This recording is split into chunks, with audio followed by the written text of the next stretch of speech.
सबसे पहले बात करते हैं हम क्रिसमस ट्री के बारे में और मैं आपका ध्यान ले जाना चाहता हूँ यिर्मयाह, उसका 10वां अध्याय और उसकी तीसरी आयत से मैं पढ़ना शुरू करूँगा। यहाँ पर लिखा हुआ है, क्योंकि देशों के लोगों की रीतियाँ तो निकम्मी हैं, मूरत तो वन में से किसी का काटा हुआ काठ है, जिसे कारीगर ने बसूले से बनाया है। अंग्रेजी में लिखा हुआ है, a tree from the forest is cut down and worked with an axe by the hands of a craftsman.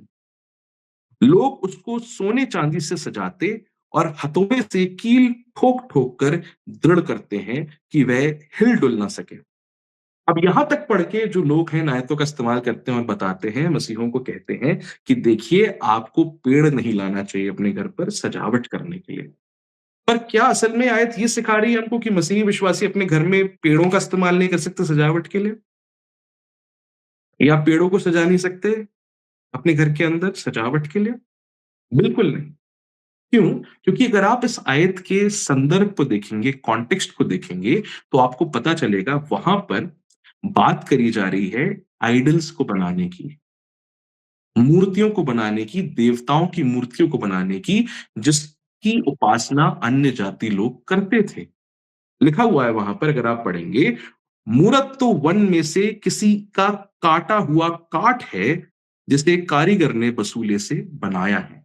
असल में परमेश्वर कलाम यहाँ पे ये कोशिश कर रहा है कि आपको पता चले, देखिए, जिनकी उपासना ये अन्य जाति लोग करते हैं ना, जो यहोवा पर विश्वास नहीं करते, वह असल में किसी महान देवता की उपासना नहीं कर रहे हैं। इस मूर्ति में कोई जान नहीं है जिससे तुम डर खाओ, जिससे तुम भय खाओ, या जिसके प्रति तुम आस्था रखो कि ये तुम्हें आशीष दे दे।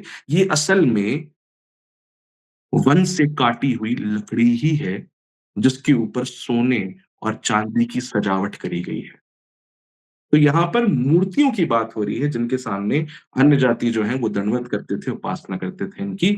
और इस्राएलियों को ये कहा जा रहा है कि तुम्हें इनसे भय खाने की जरूरत नहीं है।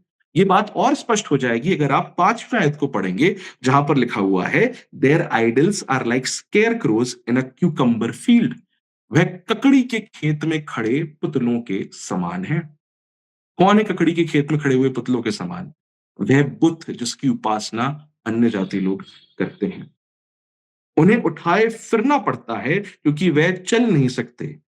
उनसे मत डरो, क्योंकि ना तो वह कुछ बुरा कर सकती हैं और ना कुछ भला। ना ही वह कुछ बुरा कर सकती हैं और ना ही वह कुछ भला कर सकती हैं। तो मेरे प्रियो, टोटली ये पर्टिकुलर चैप्टर आप यूज नहीं कर सकते क्रिश्चियंस को ये बोलने के लिए कि आपको अगर अपने घर में क्रिसमस ट्री का डेकोरेशन करना है तो वो गलत होगा। बिल्कुल भी आप उसका इस्तेमाल इस तरीके से नहीं कर सकते। अगर कोई व्यक्ति ये कर रहा होता कि क्रिसमस ट्री को अपने घर में लेकर आता और फिर उसकी उपासना करता या पूजा करता, तो फिर वो गलत होता, है ना? लेकिन यहाँ पर उस चीज की बात नहीं करी जा रही है। तो मुझे लगता है कि जो कलाम की ये दी गई आयत है, ये थोड़ी क्लियर हो गई होगी आपके लिए। और मैं गैब्रियल से निवेदन करूंगा, भाई प्लीज मेरे चेहरे के ऊपर से स्नोफ्लेक्स को प्लीज हटा दीजिए। आपका बहुत बहुत धन्यवाद होगा, आभारी रहूंगा। Alright, let's come back. थोड़ा सा और चलते हैं और क्रिसमस ट्री के ओरिजिन के बारे में बात करते हैं, उसके इतिहास के बारे में बात करते हैं कि क्रिश्चियंस ने ये क्रिसमस ट्री को इस्तेमाल करना कैसे शुरू करा, या किस चीज से प्रभावित होकर शुरू किया होगा इन क्रिसमस ट्री का इस्तेमाल करना। और यहाँ पर एक किताब है, इंसाइक्लोपीडिया है actually, encyclopedia of Christmas and new year celebration, जो कि तान्या गुलविक करके एक स्कॉलर हैं, जिनके पास एमए और पीएचडी की डिग्री है कल्चरल एंथ्रोपोलॉजी में फ्रॉम यूनिवर्सिटी ऑफ मिशिगन। तो आइए देखते हैं वो हमको क्या बताती हैं। वो हमको बताती हैं, no one can confirm the exact origin of the Christmas tree. कोई भी शख्स कंफर्म नहीं कर सकता कि क्रिसमस ट्री का एग्जैक्ट ओरिजिन क्या है।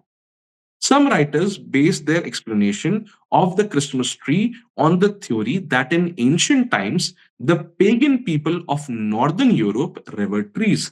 कुछ स्कॉलर्स जो हैं वो सब कुछ लेखक जो हैं वो ये कोशिश करते हैं कि क्रिसमस ट्री के ओरिजिन को बेस कर सकें उन चीजों पर कि यूरोप में जो लोग थे वो ट्रीज की उपासना करा करते थे या उनका आदर सम्मान करा करते थे। तो उससे लिंक किया जा सके क्रिसमस ट्री का, इसका प्रयास करते हैं। पेगन प्रैक्टिसेस से लिंक किया जा सके, इसका प्रयास करते हैं।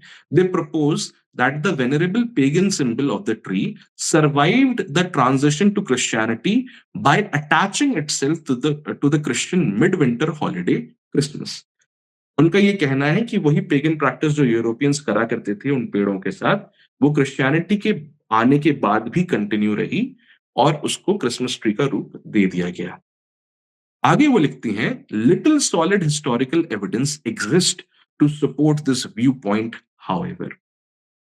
यानी बहुत ही कम या लिटिल सॉलिड या ऐसा कोई ठोस ऐतिहासिक प्रमाण हमको देखने को नहीं मिलता, एग्जिस्ट नहीं करता, जो भाई प्लीज पीछे वाली स्लाइड लगाइएगा, एग्जिस्ट ही नहीं करता, जो ये सपोर्ट कर सके इस पर्टिकुलर व्यू पॉइंट को कि ये पेगन प्रैक्टिसेस से उठाया गया है क्रिसमस ट्री के ओरिजिन को। उसके बाद वो लिखती हैं कि finally a number of researchers disagree with all of these arguments. They point out that the earliest historical records of decorated trees being used to celebrate Christmas come from the Middle Ages. अब जो सबसे earliest record आता है हमारे पास इतिहास का, जहां पर जो मसीही विश्वासी हैं वो क्रिसमस ट्री का इस्तेमाल कर रहे हैं अपने सेलिब्रेशन के लिए, वो हमको मिडिल एजेस में देखने को मिलता है। आई गेस मिडिल एजेस की अगर हम बात करें तो 15th सेंचुरी 16th सेंचुरी की बात कर रहे होंगे भाइयों, I guess so, Yes. Right, okay, thank you. उसके बाद वो लिखती हैं कि फिर trees decorated with apples served as the central prop for the paradise play. अब एक पैराडाइज प्ले हुआ करता था, जहां तक मेरी समझ है आदम और हवा की जो कहानी थी उसको दर्शाया जाता था, दिखाया जाता था। A kind of folk religious drama often performed on December 24th। अब ये डिसम्बर 24th को ये जो पर्टिकुलर ड्रामा है इसको प्ले किया जाता था। यहां पर सेंट्रल प्रॉप के तौर पर पैराडाइज ट्री का इस्तेमाल किया जाता था। These props were called paradise trees and some researchers believe they were the forerunners of the Christmas tree.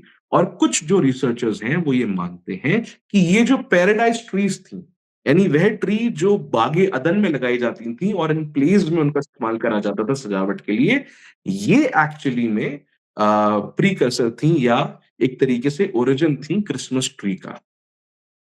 तो यहां से जो है वो क्रिसमस ट्री की शुरुआत हुई है। तो ये दोनों विचारधाराएं आपके सामने हमने रख दी, जो एनसाइक्लोपीडिया ऑफ क्रिसमस जिसको तान्या गुलेविक ने लिखा है, जो कि एमए और पीएचडी स्कॉलर हैं कल्चरल एंथ्रोपोलॉजी की, उनके द्वारा। तो आई होप क्रिसमस ट्री के ओरिजिन से रिलेटेड चीजें आपको स्पष्ट हो गई होंगी, क्लियर हो गई।